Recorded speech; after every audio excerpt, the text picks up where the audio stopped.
Thank you. Please be seated.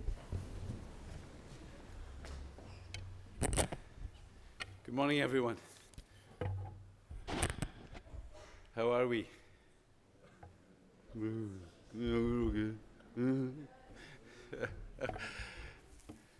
We're fine. Thank you, Mr. Robertson. Good. That's your answer. So I've got a little bit of a mixture today, as you would expect, beginning of a term and so on. First of all, though, I want to welcome some new members to our community. I have a list here because we've got quite a few. I'll ask them to stand again, much to their embarrassment, but that's all part of the fun. So joining us in grade 11 in Duxbury House is Leo Montgomery. Leo, where are you? There he is. Welcome.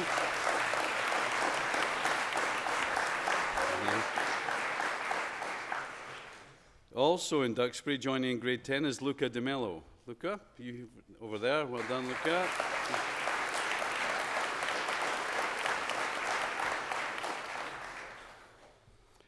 Going to get your name wrong, this next young man. In Duxbury House in grade 8, Otop Limpananon. Otop, there you go.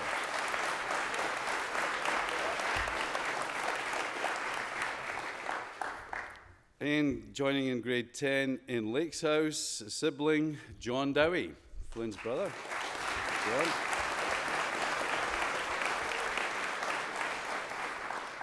And back to Duxbury in grade 8 as well as Jackson Wilson. Where are you, Jackson? There we are. Welcome.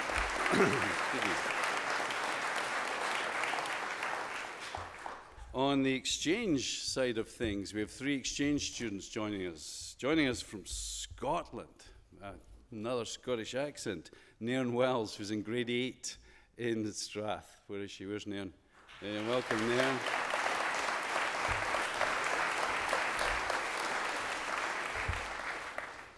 In grade 11 from New Zealand is Jade McKinley, who's in Groves House. Jade, where are you? Welcome.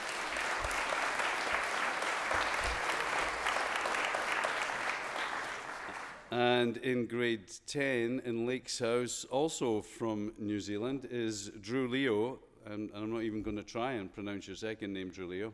Where is Drew Leo? There he is. Welcome.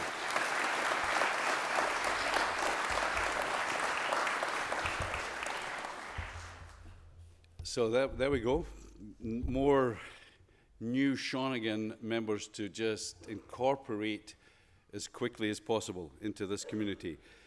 A couple of gap intern additions. One is Moritz Vey, who's from Germany, comes through one of our German contacts. Moritz is an outstanding soccer player and joins us as a gap student. Where is Moritz? Is he here? Moritz, there you are. Welcome, Moritz.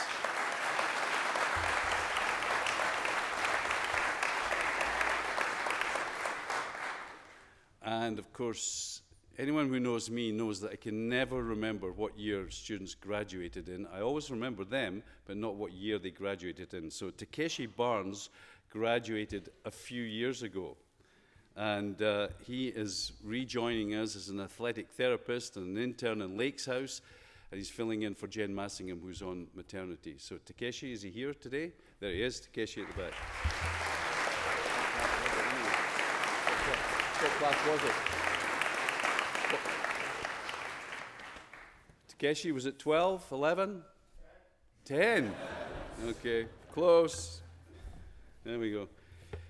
All right, so how many of you made New Year's resolutions? Put your hand up. Right up, so I can see. Okay, good. How many of you have broken them already? That's fairly par for the course. So despite yesterday's comment, where I talked about the headmaster, listening to the headmaster, that's not the only resolution. The only resolution, really, I suggest, is to do better. Now, if you think of that, first of all, no matter how good you are at anything or at everything, you can always do better. So if you think of doing better, I'm going to do better. I'm going to do better at being a friend. I'm going to do better at being a good person. I'm going to do better at my fitness routine. I'm going to do better at my nutritional plan, etc., etc. You can see where you can do better. You can do, I'm going to do better at bringing my best self to the house, the school, my teams, and all of those things. So all I'm advocating for you is the only New Year's resolution I want you to subscribe to is doing better, okay?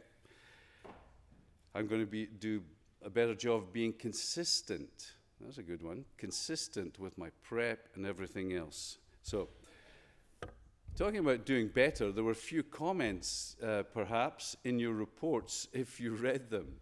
Again, how many people have read their reports? Actually, more tellingly, be honest, how many people have not read their reports? We're always surprised at how many people haven't read the reports. All this effort that these poor teachers and coaches put into those reports, and they don't get read. So what I want you to do, if you haven't read your reports, see your advisor and make sure that you go over those reports sometime in the next week, because there are some very valid suggestions and comments in there. So, it's that time of year, as we know. It's dark this morning. It's kind of generally wet around here. There's probably some colds around, or there will be fairly soon. So it can be challenging, as we know. But what do we do generally at Shawnigan with challenges? We rise up to meet them, don't we? We just rise up, take the challenges on, bring them on, and we will rise up and overcome them. So, with that in mind, that was in my head, and it's causing me to do something that I just don't normally do. So think of this as a bit of therapy. I'm going to play a song for you, and I'm going to ask you just to close your eyes and think about the lyrics of the song, and think about that whole notion of rising up and meeting any and every challenge that comes your way. So, if my tech skills have worked and my communications with Mr. Connolly have worked, we should be able to play a song. Close your eyes. You're broken down and tired of living life on the merry-go-round, and you can't find a fighter, but I see it in you, so we gon' walk it out. Move mountains, we gon' walk it out and move mountains. And I'll rise like the day. I'll rise up, I'll rise unafraid. I'll rise up, and I'll do it 1,000 times again. And I'll rise up, I like the waves. I'll rise up, in spite of the ache. I'll rise up, and I'll do it 1,000 times again.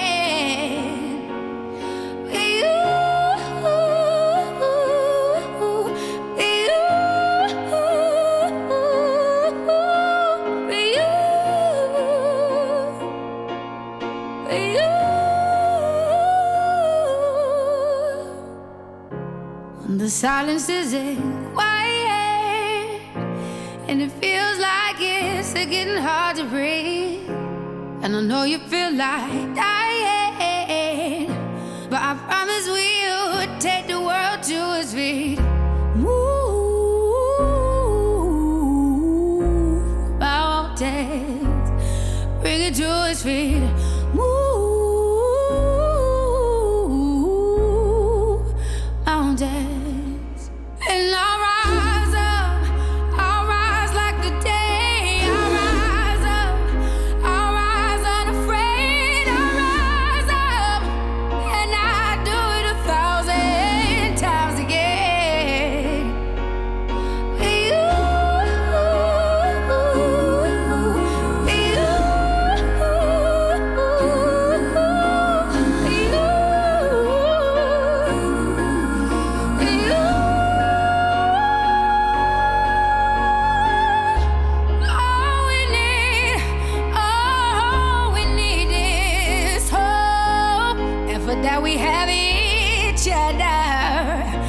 and for that we have each other. And we will rise, we will rise, we'll rise. Oh, we'll rise. I'll rise up, rise like the day. I'll rise up in spite of the ache. I will rise 1,000 times again, and we'll rise up. I like the waves. We'll rise up in spite of the ache. We'll rise up, and we'll do it 1,000 times again.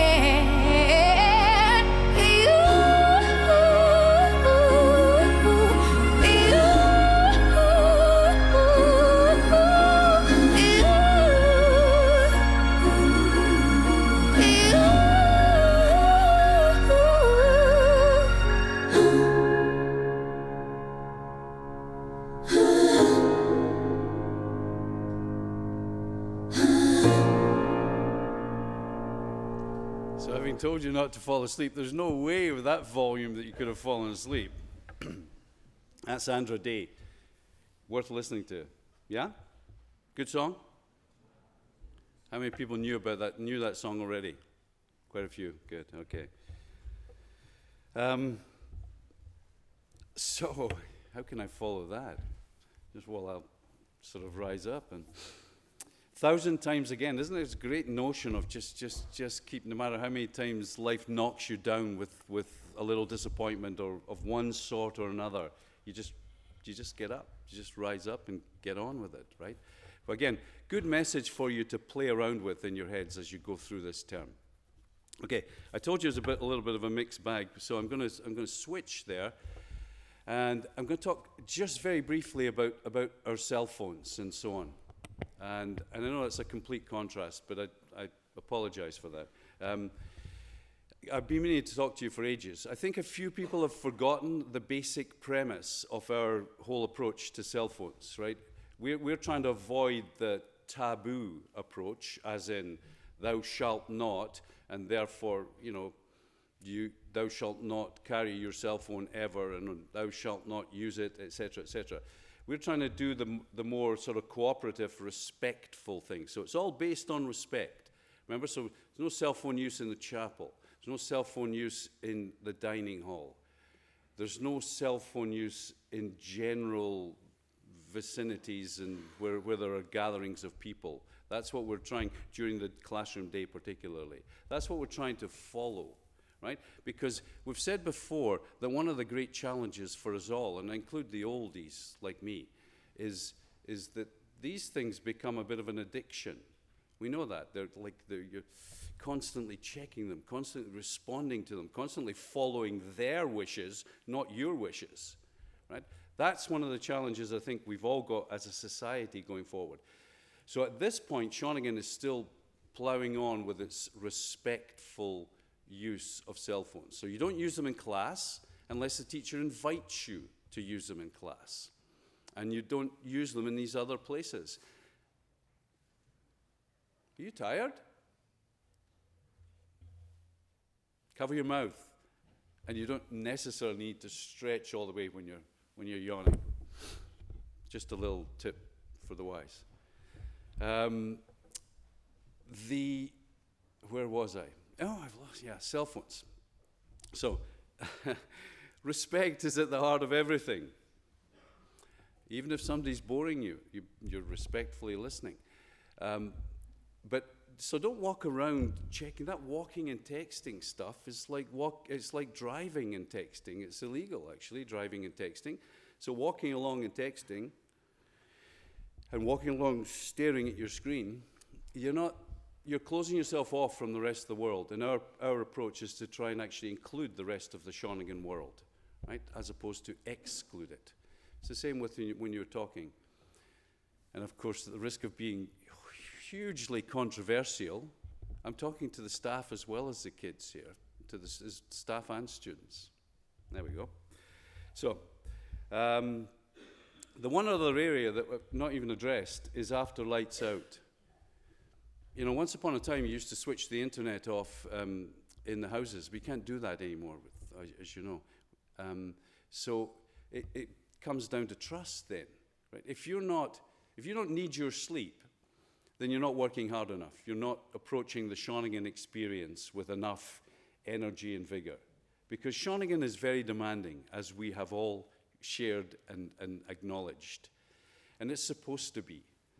That's why we get long breaks and good breaks, because we go hard while we're here.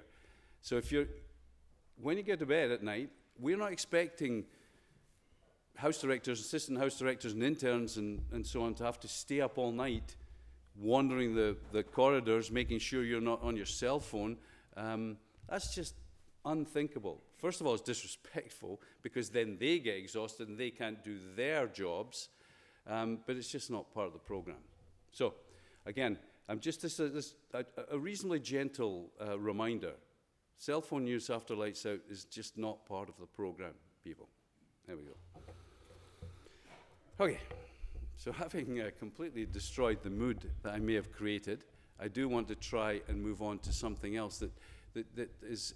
I've saved this to the end because it's very sad news, and I'm not sure that you're all aware. Many of you will be. Shawnigan lost a great friend. I lost a great personal friend just last week when Mr. Jim Shaw passed away after a brief illness. It was a bit of a shock to everyone and a great loss. Now I'll talk more about that sometime in the coming weeks, because Mr. Shaw's legacy is all around you and will be for years at Shawnigan. But just for now, I'd like us to acknowledge now that you know that and that it's happened. So I'd ask you just to bow your heads for a minute's silence, please.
Thank you. So now we'll do what Jim would want us to do. Jim was a very proud Lonsdale's man, class of 78 Lonsdales. So we'll rise up and we'll sing the Lonsdale's hymn. This is our first hymn we'll sing of 2018 in Jim's honor. Number 7.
Thanks, everybody.